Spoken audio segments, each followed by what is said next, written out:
그 여론조사 유튜브 채널에서 다뤘던 그 광주방송과 UPI의 의뢰로 이루어졌던 넥스트 위크의 여론조사, 이게 저는 좀 단초를 제공한 것 이게 아닌가 싶습니다.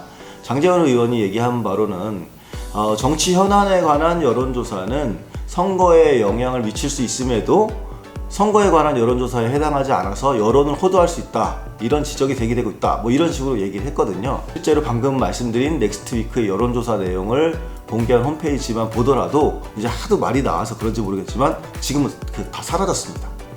이후로 그 정기조사도 이루어지지 않고 있는 그런 상황인데, 어떻게 보면은 공격에 대한 방어가 어려워서일 수도 있고, 뭐 부실함이 드러나서 뭐 피했다 이렇게 볼 수도 있겠는데, 어쨌든 지금은 그 조사는 이루어지지 않고 있습니다. 지난주만 하더라도 전화 면접을 실시했었던 갤럽이 응답률이 9.7%였고, 전화 면접을 10% 반영하고 나머지는 ARS, 그 올해도 어느덧 이제 12월이 되어가고 있습니다. 내년부터는 본격적으로 총선 이야기들이 굉장히 많이 나올 것 같은데요. 여론조사의 역할도 점점 커질 것으로 보입니다. 저희 여론조사에서도 좀 더 눈 똑바로 크게 뜨고 살펴보도록 하겠습니다. 오늘도 구독과 좋아요 부탁드리겠습니다. 감사합니다. 안녕하세요. 여론교사 이경락입니다. 따뜻한 날들이 계속되다가 본격적인 추위가 시작되었습니다. 구독자 여러분 건강에 유의하시기 바라겠습니다. 어김없이 이번 주에도 여론조사들이 시행됐고, 그리고 또 언론을 통해서 공개가 되었는데요. 조사들이 어땠는지 살펴보겠습니다. 총 9건의 조사가 중앙선거 여론조사 심의위원회의 그 홈페이지에 등록이 되었고요. 그 중에서 이제 한 건만 강원도를 대상으로 한 것이었고, 나머지는 다 전국 단위의 조사였습니다. 아시겠지만 대부분의 조사들이 대통령 국정수행에 대한 평가, 그리고 정당 지지도는 다 묻고 있습니다. 다른 주에도 다 그랬었죠. 구체적으로 내용을 살펴보면 대통령 지지율은 큰 변화가 없습니다. 뭐 지지율 좀 변했다고 이렇게 얘기하는 뭐 의미를 두는 보도도 여전히 나오고 있지만 큰 변화가 없습니다. 그래서 우선 뉴스핌에서 의뢰한 RN리서치 결과를 보면 대통령 국정운영에 대한 긍정평가가 일주일 사이에 36.9%에서 소폭 하락한 35.9%포인트 나타났고, 스트레이트 뉴스가 의뢰해서 조원 CNI가 조사한 내용은 35.5%로 2주 전의 34.4%보다 1.1% 올랐습니다. 뭐 의미 없죠, 여기도. 제가 이 자리에서 이제 몇 차례 말씀을 드렸지만, 유의미한 변화로 보기 어려운 수준으로 이제 조금씩 변화가 있습니다. 폴리뉴스에서 의뢰한 한길리서치의 조사는 33.6%가 대통령 그 국정수행에 긍정적으로 평가를 해서 2주 전과 같은 수치로 나타났습니다. 이 밖에도 이제 여론조사 꽃의 경우에 지난주 33%에서 32.8%로 조금 하락했고, 여론조사 공정의 경우에 2주 전에, 여기는 2주 전에 한 번씩 하고, 2주에 한 번씩 하거든요. 그러니까 2주 전 37.5%에서 이번에는 32.4%로 좀 큰 폭으로 하락을 했습니다. 그리고 미디어토마토의 경우에 29.9%.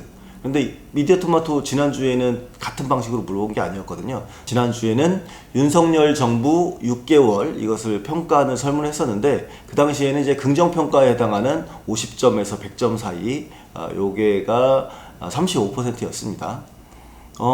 가장 많은 언론에서 중요하게 다루는 갤럽의 경우에 30%가 대통령이 잘하고 있다고 지난주에 평가를 해서, 어떻게 보면은 그 전주보다 1%포인트 올랐고, 리얼미터의 경우에 36.4%가 나왔는데 그 전주보다 3.0%포인트 높아졌습니다.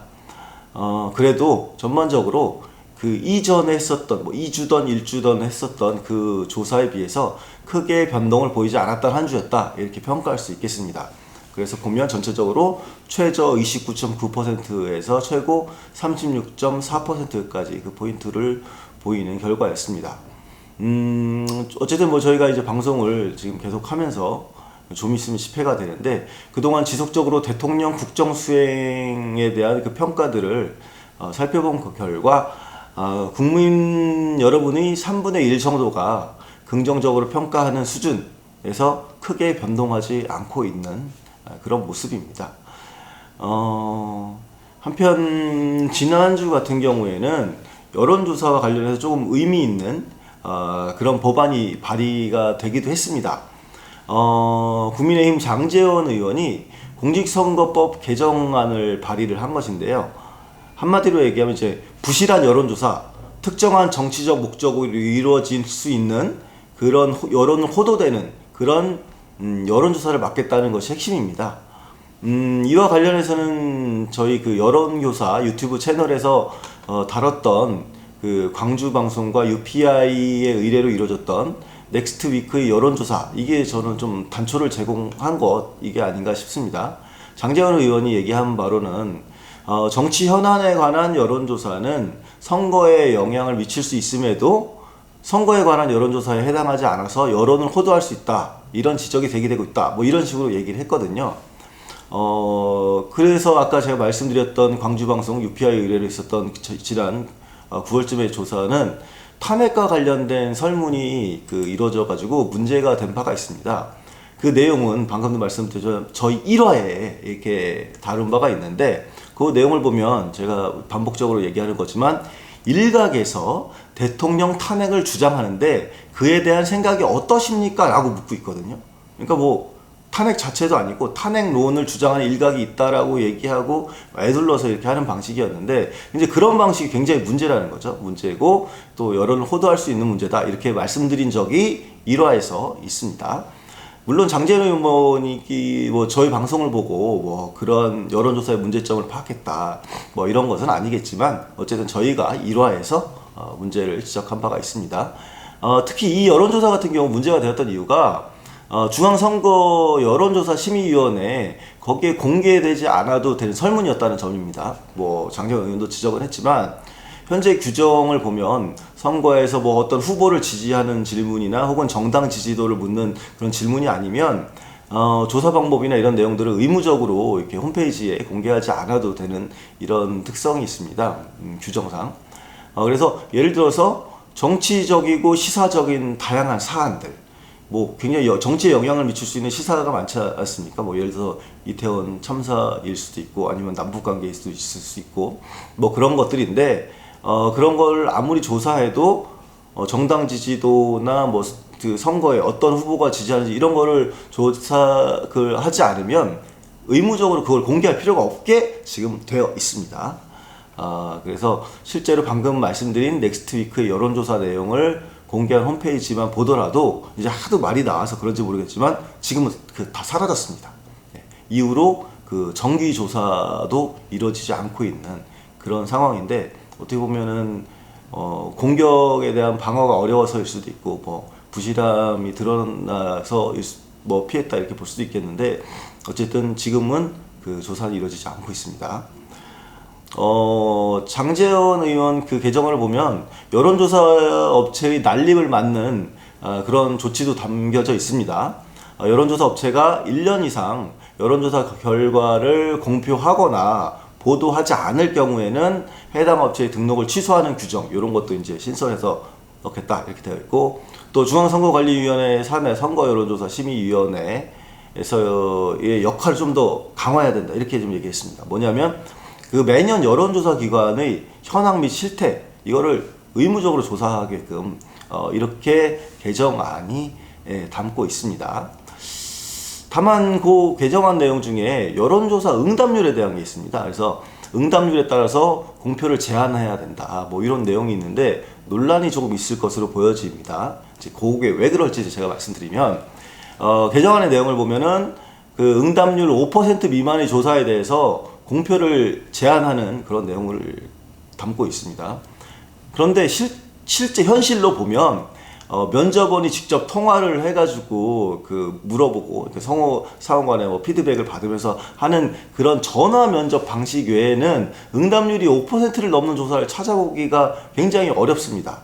일단 지난주만 하더라도, 제가 앞서서 소개드린 지난주만 하더라도 전화 면접을 실시했었던 갤럽이 응답률이 9.7%였고, 전화 면접을 10% 반영하고 나머지는 ARS로 했었던 한길 리서치도 전체 응답률은 2.8%에 불과했습니다.